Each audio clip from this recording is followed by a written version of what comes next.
strain that does mutate. Now, this is another, this happened last year. This article was entitled, U.S. Under the United Nations Law and Health Emergency. This is from 8/28/07 last year. Jerome R. Corsi from World Daily Net.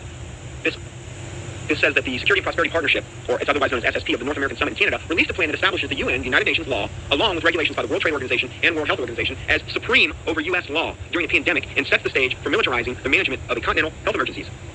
That's pretty heavy duty. In other words, if an avian flu outbreak happens, American law is essentially suspended. Okay? The United Nations, along with the World Trade Organization, World Health Organization, will be supreme over U.S. law during the pandemic. The North American Plan for Avian and Pandemic.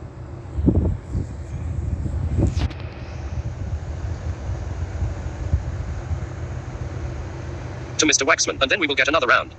Dr. Fauci, next week this committee is going to be holding a hearing on the severe acute respiratory syndrome SARS epidemic.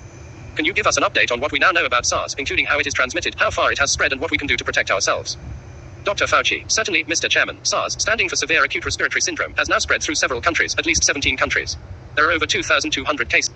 There has now been 100 cases in the United States in 27 states. This is a new disease. It is what we refer to as an emerging microbe, an emerging infectious disease. Member of a new third group. It has not been definitively demonstrated that this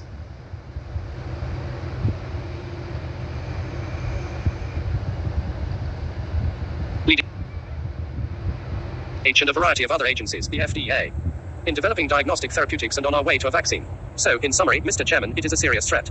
We must take it very seriously. We don't feel there is a need to panic at this point, but we must continue to do the very stringent public health measures that do for that. Let me yield to our ranking member, Mr. Waxman. Mr. Waxman, thank you very much, Mr. Chairman. That was very interesting what you had to say about this SARS development phase.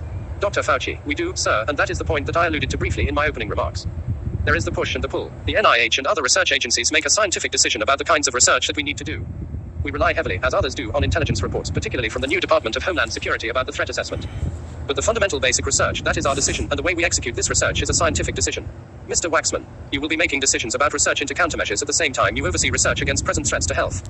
Dr. Fauci, yes, sir, Mr. Waxman. Should Congress be worried that traditional